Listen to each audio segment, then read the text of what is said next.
Radio Tehran, শুরু হচ্ছে বিশ্ব সংবাদ।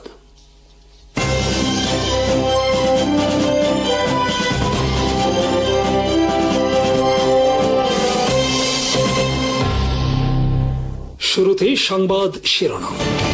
ইরান জানিয়েছে হরমুজ প্রণালী পুনরায় চালুর বিষয়ে ওমানের সঙ্গে হওয়া সমঝোতা চূড়ান্ত পর্যায়ে পৌঁছেছে। তেহরানের দাবি, উভয় দেশ কৌশলগত এই নৌপথে জাহাজ চলাচলের জন্য নির্ধারিত রুটের স্থানাঙ্ক নিয়ে একমত হয়েছে এবং চুক্তিটি এখন চূড়ান্ত হওয়ার অপেক্ষায়।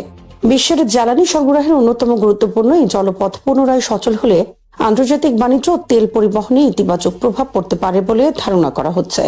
এদিকে যুক্তরাষ্ট্রের প্রেসিডেন্ট ডোনাল্ড ট্রাম্প দেশটির অস্ত্র ভাণ্ডারে ঘাটতির খবরকে সম্পূর্ণ ভিত্তিহীন বলে উড়িয়ে দিয়েছেন। তিনি বলেছেন, পেন্টাগনের কাছে বিপুল পরিমাণ গোলাবারুদ ও যুদ্ধাস্ত্র মজুত রয়েছে এবং সামরিক সক্ষমতা নিয়ে প্রকাশিত তথ্য বাস্তবতার সঙ্গে মিল নেই।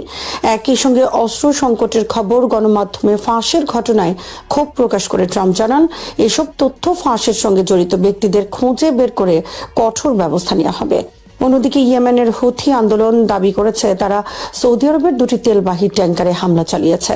হুথিদের ভাষ্য অনুযায়ী একটি ট্যাঙ্কার লোহিত সাগরের ইয়ানবু বন্দরের কাছে এবং অন্যটি এডেন উপসাগরের লক্ষ্যবস্তুতে পরিণত হয়। তাদের দাবি, এই হামলা সৌদি আরবের জ্বালানি পরিবহন ব্যবস্থাকে লক্ষ্য করেই পরিচালিত হয়েছে। পাকিস্তানের প্রধানমন্ত্রী শাহবাজ শরীফ ও দেশটির সেনাপ্রধান ফিল্ড মার্শাল আসিম মনির 6 থেকে 8 আগস্ট সৌদি আরব সফর করবেন।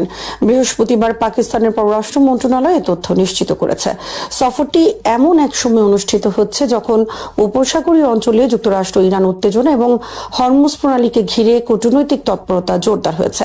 পাকিস্তানের পররাষ্ট্র মন্ত্রণালয়ের মুখপাত্র তাহির আন্দ্রাবি বলেন, বর্তমান আঞ্চলিক সংকটের প্রেক্ষাপটে এই সফরের তাৎপর্য থাকলেও এর গুরুত্ব শুধু তাৎক্ষণিক পরিস্থিতির মধ্যে সীমাবদ্ধ নয়, বরং এটি দীর্ঘমেয়াদী আঞ্চলিক স্থিতিশীলতা, নিরাপত্তা সহযোগিতা এবং কৌশলগত সম্পর্ক জোরদারের ক্ষেত্রেও গুরুত্বপূর্ণ ভূমিকা রাখবে। তিনি আরও জানান, যুক্তরাষ্ট্র ইরান সংঘাত নিরসনে পাকিস্তান মধ্যস্থতার চেষ্টা চালিয়ে যাচ্ছে এবং হরমুজ ইস্যুতে ওমানের ভূমিকাও অত্যন্ত গুরুত্বপূর্ণ। এদিকে ইরানের পররাষ্ট্র মন্ত্রণালয়ের মুখপাত্র ইসমাইল বাখাই জানান, হরমুজ প্রণালীতে জাহাজ চলাচলের নতুন রুটের ভৌগোলিক সমন্বয় নিয়ে ইরান ও ওমান একটি সমঝোতায় পৌঁছেছে।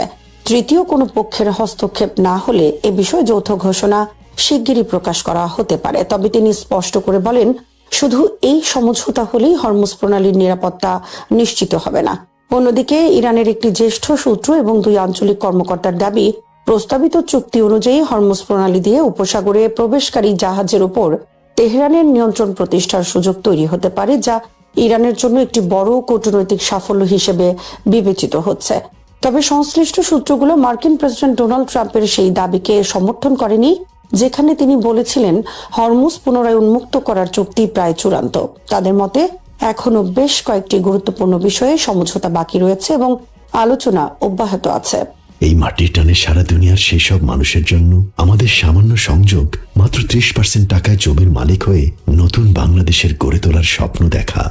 বাংলা বসতি, এই মাটি আমার, এই জমিন আমার।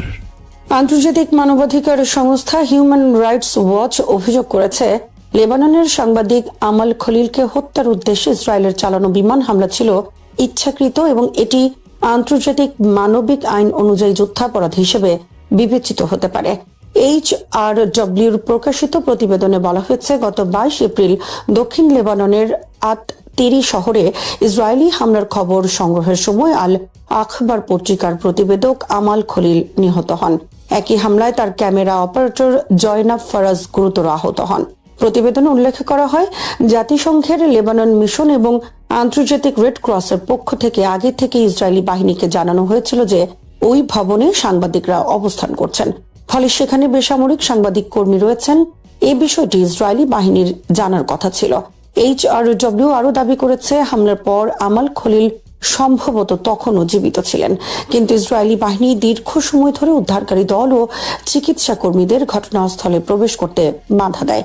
এর ফলে সময় মতো চিকিৎসা ও উদ্ধার কার্যক্রম পরিচালনা করা সম্ভব হয়নি। সংস্থাটির মধ্যপ্রাচ্য বিষয়ক গবেষক রামজি কাইস এক বিবৃতিতে বলেন, প্রমাণ স্পষ্টভাবে দেখায় যে ইসরায়েলি সেনাবাহিনী জানত বা অন্তত জানা উচিত ছিল যে আমাল খলিল ও জয়নাব ফরাজ বেসামরিক সাংবাদিক। তারপরও তাদের লক্ষ্য করে হামলা চালানো হয়েছে এবং পরে ঘন্টার পর ঘন্টা প্যারামেডিকদের উদ্ধার কাজে বাধা দেওয়া হয়েছে। HRW ঘটনার স্বাধীন ও নিরপেক্ষ তদন্তের আহ্বান জানিয়ে বলেছে, সাংবাদিকদের লক্ষ্য করে হামলা এবং আহতদের উদ্ধার কাজে বাধা দেয়া আন্তর্জাতিক মানবিক আইনের গুরুতর লঙ্ঘন। সংস্থাটি দায়ীদের জবাবদিহির আওতায় আনার জন্য আন্তর্জাতিক সম্প্রদায়ের প্রতি আহ্বান জানিয়েছে। যুক্তরাষ্ট্রের 2026 সালের মধ্যবর্তী নির্বাচনের আগে অনুষ্ঠিত ডেমোক্রেটিক পার্টির প্রাইমারি নির্বাচনের ফলাফল দলটির প্রগতিশীল অংশের ক্রমবর্ধমান প্রভাবের ইঙ্গিত দিচ্ছে। এই অংশটি তাদের রাজনৈতিক অবস্থানের কেন্দ্রে ফিলিস্তিন ইস্যুকে তুলে ধরেছে, যা দলটির ভেতরে নীতিগত পরিবর্তনের একটি গুরুত্বপূর্ণ লক্ষণ হিসেবে দেখা হচ্ছে। প্রগতিশীলদের সমর্থকদের দাবি, বর্তমানে যুক্তরাষ্ট্র জুড়ে 250 জনেরও বেশি প্রগতিশীল রাজনীতিক বিভিন্ন নির্বাচিত পদে দায়িত্ব পালন করছেন। এছাড়া চলতি বছরের কংগ্রেসীয় প্রাইমারিতে 35 জন প্রগতিশীল প্রার্থী ডেমোক্রেটিক পার্টির প্রতিষ্ঠিত বা মূলধারার প্রার্থীদের পরাজিত করেছেন। তাদের মতে এটি দলটির অভ্যন্তরীণ রাজনীতিতে একটি বড় পরিবর্তনের সূচনা। আগামী নভেম্বরের মধ্যবর্তী নির্বাচনের প্রস্তুতির অংশ হিসেবে যুক্তরাষ্ট্রে প্রাইমারি ভোট অনুষ্ঠিত হচ্ছে, যেখানে ডেমোক্রেট ও রিপাবলিকান ভোটাররা কংগ্রেসের জন্য নিজ নিজ দলের প্রার্থী নির্বাচন করছেন। মঙ্গলবারের প্রাইমারিতে উল্লেখযোগ্য ফলাফলের মধ্যে ছিল মিশিগানে মার্কিন সিনেটের জন্য ডেমোক্রেটিক মনোনয়ন অর্জন করেন আব্দুর রহমান এল সাইয়েদ।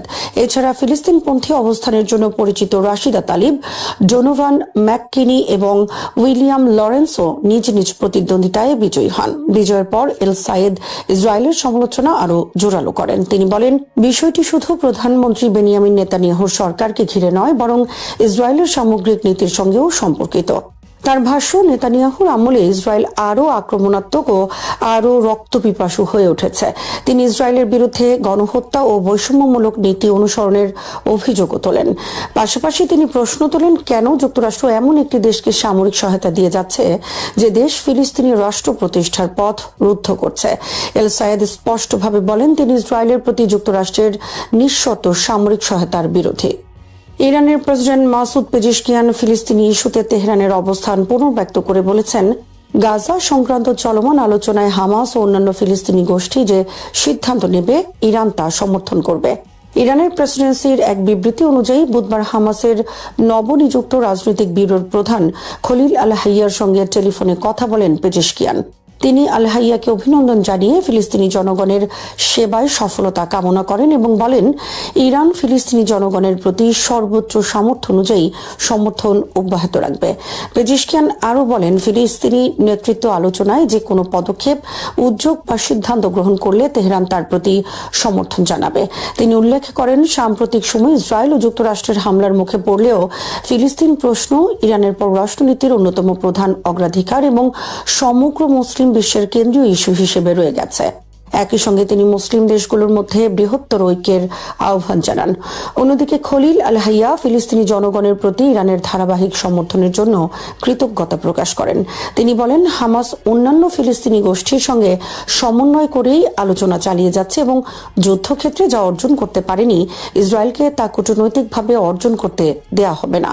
তিনি ফিলিস্তিনি জনগণের পূর্ণ অধিকার প্রতিষ্ঠার অঙ্গীকারও পুনর্ব্যক্ত করেন। আল হাইয়া আশা প্রকাশ করেন, ইরানের উপর চলমান হামলা বন্ধ হবে এবং অঞ্চলে আবারও নিরাপত্তা ও স্থিতিশীলতা ফিরে আসবে। উল্লেখ্য, গত 20 জুলাই হামাস ঘোষণা দেয় যে 2024 সালের অক্টোবরে দক্ষিণ গাজায় ইসরায়েলি বাহিনীর সঙ্গে সংঘর্ষে নিহত ইয়াহিয়া সিনওয়ারের স্থলাভিষিক্ত হয়ে খলিল আল হাইয়া সংগঠনটির রাজনৈতিক ব্যুরোর প্রধান নির্বাচিত হয়েছেন। এদিকে এই ফোন আলাপের কয়েকদিন আগে বোর্ড অফ পিস যুক্তরাষ্ট্রের প্রেসিডেন্ট ডোনাল্ড ট্রাম্পের গাজা পরিকল্পনার পরবর্তী ধাপের একটি খসড়া চুক্তি প্রকাশ করে, যেখানে গাজার নিরাপত্তা, প্রশাসন, অন্তর্বর্তীকালীন ব্যবস্থা এবং একটি সম্ভাব্য রাজনৈতিক রূপরেখা তুলে ধরা হয়েছে। ইরানের উত্তর পশ্চিমাঞ্চলের নিরাপত্তা পরিস্থিতি নিয়ে কঠোর বার্তা দিয়েছে দেশটির Islamic revolutionary guard corps IRGC। 2 জন শীর্ষ সামরিক কর্মকর্তা দাবি করেছেন, উত্তর পশ্চিমাঞ্চলে ইরান এখন সম্পূর্ণ গোয়েন্দা শ্রেষ্ঠত্ব অর্জন করেছে এবং এই অঞ্চলে শত্রুপক্ষ বা ইরানি সশস্ত্র গোষ্ঠীর যে কোনো ধরনের ভুল হিসাব বা উস্কানিমূলক পদক্ষেপের কঠোর জবাব দেয়া হবে। ইরানের রাষ্ট্রায়ত্ত সংবাদ মাধ্যম প্রেস টিভির খবরে বলা হয়েছে, সোমবার উত্তর পশ্চিমাঞ্চল সফরকালে IRGCর স্থলবাহিনীর কমান্ডার ব্রিগেডিয়ার জেনারেল মোহাম্মদ কারমি এই মন্তব্য করেন। তিনি বলেন, উত্তর পশ্চিমাঞ্চলের বিভিন্ন অপারেশনাল এলাকায় মোতায়েন থাকা বাহিনী সম্ভাব্য হুমকি মোকাবেলায় সম্পূর্ণ প্রস্তুত রয়েছে। একই সঙ্গে তিনি দাবি করেন, ওই অঞ্চলে সক্রিয় শত্রুপক্ষ ও সন্ত্রাসী গোষ্ঠীগুলোর গতিবিধি নিবিড়ভাবে পর্যবেক্ষণ করা হচ্ছে। কারামির ভাষ্য অনুযায়ী হামজে সায়েদ আল সোহাদা ঘাটির অধীনস্থ বাহিনী দীর্ঘদিন ধরে সীমান্ত রক্ষা এবং নিরাপত্তা অভিযান পরিচালনার মাধ্যমে গুরুত্বপূর্ণ অভিজ্ঞতা অর্জন করেছে। তিনি বলেন, এই বাহিনীর সদস্যদের ধর্মীয় বিশ্বাস, আধুনিক প্রযুক্তি এবং বৈজ্ঞানিক সক্ষমতার সমন্বয়ে নিজেদের যুদ্ধ প্রস্তুতি আরও শক্তিশালী করছে। ফলে সীমান্ত এলাকায় যে কোনো ধরনের নিরাপত্তা চ্যালেঞ্জ মোকাবেলার সক্ষমতা তাদের রয়েছে। আইআরজিসির এই কর্মকর্তা আরও সতর্ক করে বলেন, যদি কোনো শত্রু গোষ্ঠী বা ভাড়াটে বাহিনী ইরানের বিরুদ্ধে কোনো পদক্ষেপ নেয়ার চেষ্টা করে তাহলে তাদের জন্য পরিস্থিতি অত্যন্ত ভয়াবহ হবে। তার ভাষায়, ইরানি বাহিনী প্রয়োজনে এই ভূখণ্ডকে দুষ্ট উপাদান ও ভাড়াটে শক্তির গণকবরে পরিণত করতে প্রস্তুত। সাম্প্রতিক সময়ে মধ্যপ্রাচ্যে উত্তেজনা বৃদ্ধি, সীমান্ত নিরাপত্তা এবং আঞ্চলিক সংঘাতের প্রেক্ষাপটে আইআরজিসির এই ধরনের বক্তব্যকে তাৎপর্যপূর্ণ হিসাবে দেখা হচ্ছে। বিশেষ করে উত্তর পশ্চিমাঞ্চল, যেখানে বিভিন্ন সময় সীমান্ত পারের সশস্ত্র গোষ্ঠী ও বিচ্ছিন্নতাবাদী সংগঠনের কার্যক্রম নিয়ে ইরান উদ্বেগ প্রকাশ করেছে, সেখানে নিরাপত্তা জোরদারের বার্তা স্পষ্টভাবে তুলে ধরেছে তেহরান। ইরানের ভারপ্রাপ্ত প্রতিরক্ষা মন্ত্রী ব্রিগেডিয়ার জেনারেল সায়েদ মাজিদ ইবনে রেজা দাবি করেছেন, দেশের নিজস্ব প্রযুক্তিতে তৈরি প্রতিরক্ষা ব্যবস্থা অঞ্চলের যে কোনো আমদানিকৃত সামরিক প্রযুক্তির তুলনায় অধিক সক্ষম ও কার্যকর। তিনি বলেন, বিদেশি অস্ত্রের উপর নির্ভর না করে ইরান নিজস্ব প্রতিরক্ষা শিল্পের মাধ্যমে এমন প্রযুক্তি তৈরি করেছে যা যে কোনো হুমকি মোকাবেলায় সশস্ত্র বাহিনীকে পূর্ণ সক্ষমতা প্রদান করছে। আজ এক বক্তব্যে তিনি বলেন, শত্রুপক্ষের সামরিক সক্ষমতা ধীরে ধীরে দুর্বল হয়ে পড়ার লক্ষণ ক্রমে স্পষ্ট হচ্ছে। বিপরীতে ইরানের সশস্ত্র বাহিনী সর্বোচ্চ প্রস্তুতি নিয়ে দেশের নিরাপত্তা নিশ্চিত করতে কাজ করছে। তিনি জোর দিয়ে বলেন, প্রতিরক্ষা শিল্পে স্বনির্ভরতার কারণেই ইরান বহির্বিশ্বের উপর নির্ভরশীল নয় এবং প্রয়োজনীয় অস্ত্র ও সামরিক সরঞ্জাম দেশে উৎপাদন করতে সক্ষম। ভারপ্রাপ্ত প্রতিরক্ষা মন্ত্রী আরও বলেন, যারা বিদেশ থেকে উন্নত অস্ত্র ও প্রতিরক্ষা ব্যবস্থা আমদানি করে নিজেদের নিরাপত্তা ও সামরিক শ্রেষ্ঠত্ব নিশ্চিত করার চেষ্টা করছে, তারা অদূর ভবিষ্যতে বুঝতে পারবে যে ইরানের দেশীয় প্রযুক্তি ওইসব আমদানিকৃত ব্যবস্থার চেয়ে উন্নত। তার ভাষায়, ইরানের প্রতিরক্ষা সক্ষমতার মূল শক্তি হল দেশীয় গবেষণা, প্রযুক্তিগত উদ্ভাবন এবং স্থানীয় বিশেষজ্ঞদের দক্ষতা। তিনি বলেন, ইরানের প্রতিরক্ষা নীতি সম্পূর্ণরূপে আত্মনির্ভরতা, প্রযুক্তিগত উন্নয়ন এবং প্রতিরোধ সক্ষমতার বৃদ্ধির উপর নির্ভর করে গড়ে উঠেছে।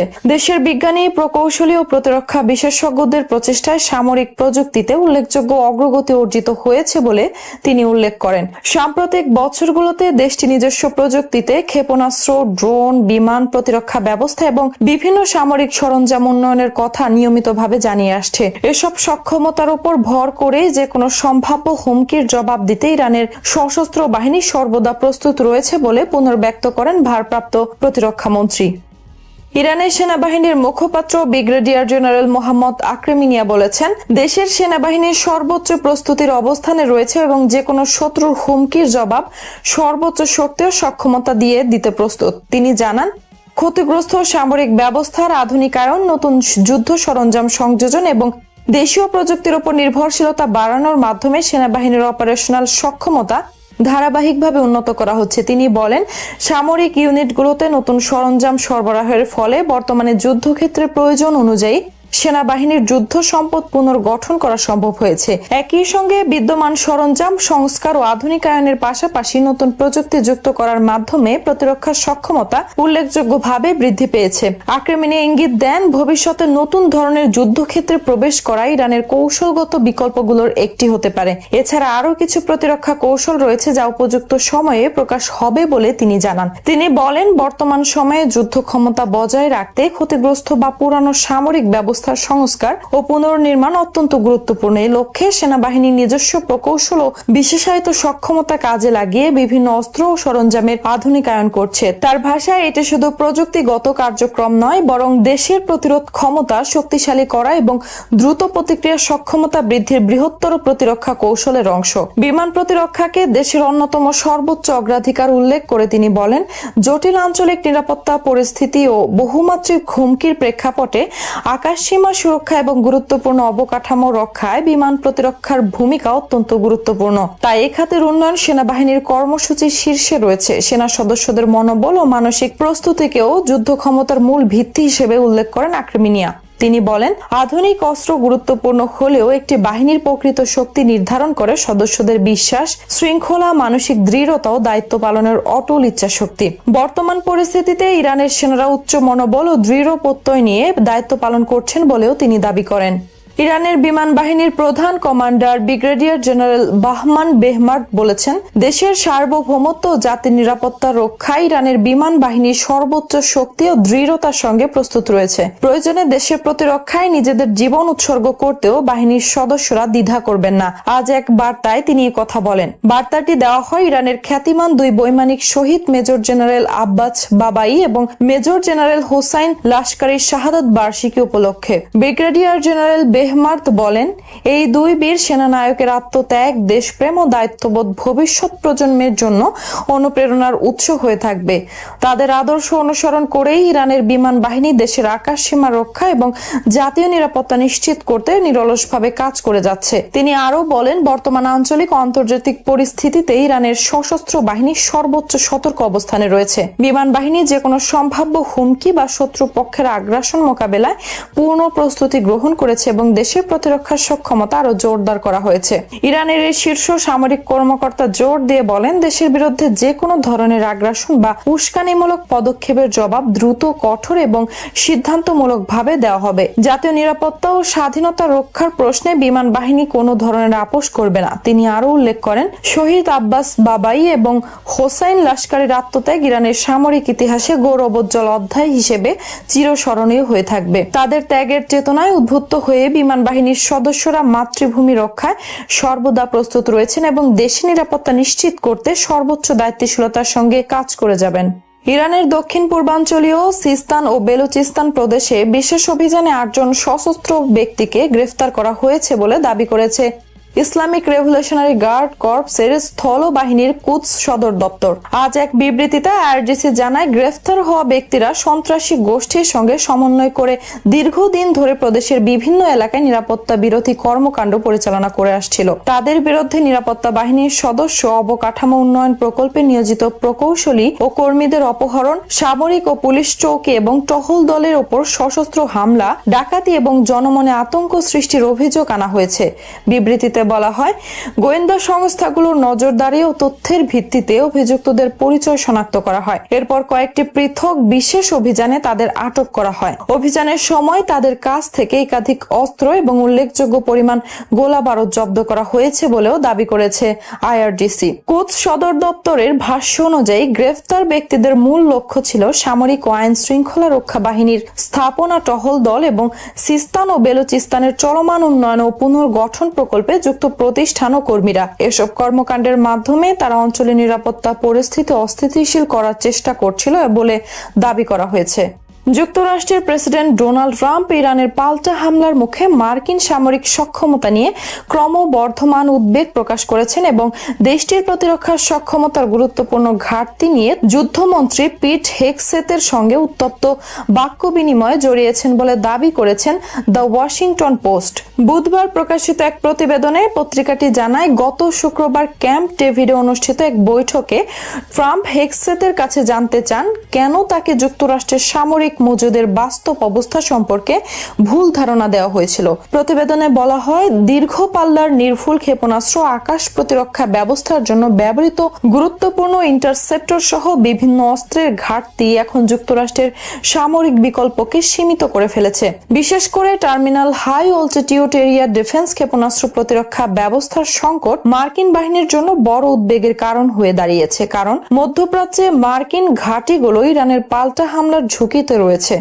প্রতিবেদনে সংশ্লিষ্ট 2 সূত্রের বরাতে বলা হয়, মন্ত্রিসভার এক বৈঠকেও ট্রাম্পের অসন্তোষ চরমে পৌঁছায়। তিনি ক্ষোভ প্রকাশ করে বলেন, তিনি বিশ্বাস করেছিলেন যে গোলা বারুদের সংকট ইতোমধ্যেই সমাধান করা হয়েছে। জবাবে হেগসেথ নাকি এই সংকট এবং এর প্রকৃত চিত্র যথাযথভাবে তুলে ধরতে ব্যর্থ হওয়ার দায় তৎকালীন উপযুদ্ধমন্ত্রী স্টিফেন ফেইনবার্গের ওপর চাপান। তবে হোয়াইট হাউস এই পুরো দাবিকে সম্পূর্ণ অস্বীকার করেছে। Press secretary Karoline Leavitt the Washington পোস্টের প্রতিবেদনকে মিথ্যা বলে উল্লেখ করে ট্রাম্প ও হেক্সেতের মধ্যে কোনো বিরোধ বা উত্তপ্ত তর্কের ঘটনা ঘটেনি বলে দাবি করেন। তা সত্ত্বেও প্রতিবেদনে বলা হয়েছে প্রতিরক্ষা ব্যবস্থার মজুদ কমে যাওয়া এবং অন্যান্য গুরুত্বপূর্ণ গোলা বারুদের সংকটই ইরানের বিরুদ্ধে নতুন করে বড় ধরনের সামরিক অভিযান চালানোর সিদ্ধান্ত থেকে ট্রাম্পকে বিরত রাখার অন্যতম কারণ হয়ে উঠেছে।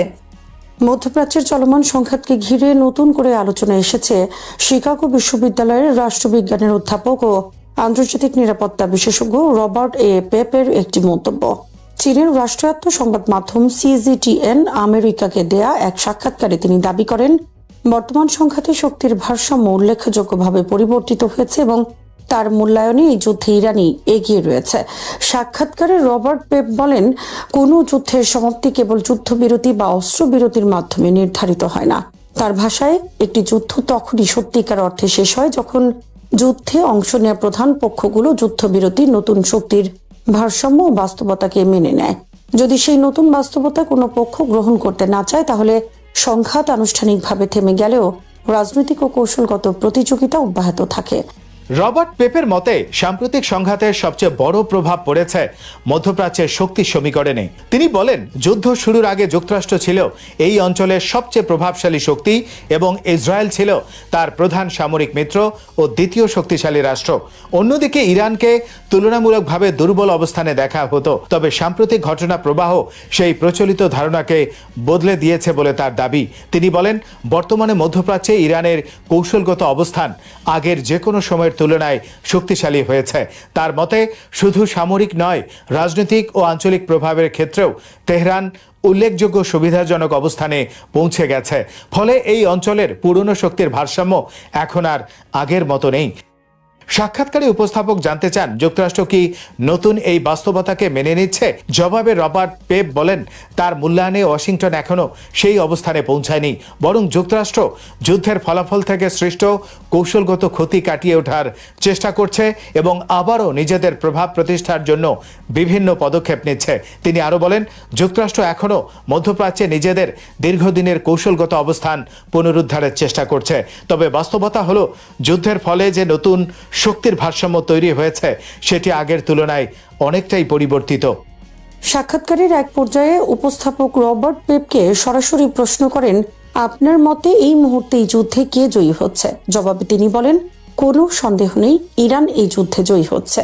নিজের এই মূল্যায়নের পক্ষে তিনি দুটি প্রধান কারণ তুলে ধরেন। প্রথম কারণ হিসেবে রবার্ট পেপ বলেন, ইরান হরমুজ প্রণালীর উপর কার্যকর প্রভাব প্রতিষ্ঠা করতে সক্ষম হয়েছে। তার মতে বিশ্বের অন্যতম গুরুত্বপূর্ণ জ্বালানি পরিবহন পথ হওয়ায় হরমুজ প্রণালীর কৌশলগত গুরুত্ব অত্যন্ত বেশি। বৈশ্বিক তেল ও গ্যাস সরবরাহের একটি বড় অংশ এই নৌপথ দিয়ে পরিবাহিত হয়। ফলে এই অঞ্চলে ইরানের সামরিক ও কৌশলগত সক্ষমতা বৃদ্ধি পাওয়া আন্তর্জাতিক রাজনীতিতে বড় ধরনের প্রভাব ফেলছে। দ্বিতীয় কারণ হিসেবে তিনি উল্লেখ করেন, ইরান যুক্তরাষ্ট্রের আঞ্চলিক সামরিক ঘাঁটিগুলোতে উল্লেখযোগ্য আঘাত হানতে সক্ষম হয়েছে। তার মতে দীর্ঘদিন ধরে মার্কিন সামরিক ঘাঁটিগুলোকে কার্যত অপ্রতিরোধ্য হিসেবে দেখা হলেও সাম্প্রতিক ঘটনাগুলো সেই ধারণায় পরিবর্তন এনে দিয়েছে। এর ফলে যুক্তরাষ্ট্রের আঞ্চলিক সামরিক অবস্থান এবং প্রতিরোধ সক্ষমতা নিয়ে নতুন করে প্রশ্ন উঠেছে বলে মন্তব্য করেন তিনি। রবার্ট পেপের ভাষ্য অনুযায়ী যুক্তরাষ্ট্রের ফলাফল মূল্যায়ন করতে হলে কেবল কতটি লক্ষ্যবস্তু ধ্বংস হয়েছে বা কতজন হতাহত হয়েছে সেটি দেখলেই যথেষ্ট নয়, বরং সংঘাতের পর কোন পক্ষ রাজনৈতিক, সামরিক এবং কৌশলগতভাবে বেশি সুবিধাজনক অবস্থানে রয়েছে সেটি সবচেয়ে গুরুত্বপূর্ণ বিষয়। তিনি মনে করেন, বর্তমান পরিস্থিতিতে ইরান শুধু সামরিক প্রতিরোধ গড়ে তুলতে সক্ষম হয়নি, বরং মধ্যপ্রাচ্যের ক্ষমতার ভারসাম্যেও নিজেদের অবস্থান আরও শক্তিশালী করেছে। এই পরিবর্তন ভবিষ্যতে অঞ্চলটির নিরাপত্তা, কূটনীতি এবং আন্তর্জাতিক সম্পর্কের উপর দীর্ঘমেয়াদী প্রভাব ফেলতে পারে বলেও তিনি মন্তব্য করেন।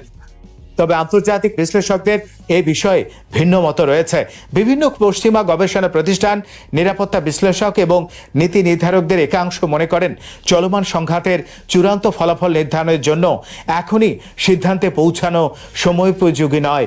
তাদের মতে যুদ্ধের দীর্ঘমেয়াদী রাজনৈতিক, সামরিক ও অর্থনৈতিক প্রভাব পর্যবেক্ষণের পরই প্রকৃত মূল্যায়ন করা সম্ভব হবে। ফলে রবার্ট পেপের এই মন্তব্যকে তার নিজস্ব বিশ্লেষণ হিসেবে দেখা হচ্ছে। যদিও তার বক্তব্য আন্তর্জাতিক অঙ্গনে ব্যাপক আলোচনা সৃষ্টি করেছে, তবুও এটি কোনো আনুষ্ঠানিক বা সর্বসম্মত আন্তর্জাতিক মূল্যায়ন নয়। তারপরও মধ্যপ্রাচ্যের পরিবর্তিত ভূরাজনৈতিক বাস্তবতা নিয়ে চলমান বিতর্কে তার মন্তব্য নতুন মাত্রা যোগ করেছে এবং অঞ্চলটির ভবিষ্যৎ শক্তির ভারসাম্য নিয়ে আন্তর্জাতিক মহলে আলোচনা আরও তীব্র করেছে। শ্রোতা বন্ধুরা, বিশ্ব সংবাদে এই ছিল আমাদের সর্বশেষ আয়োজন। সঙ্গে থাকার জন্য আপনাদের সবাইকে অসংখ্য ধন্যবাদ।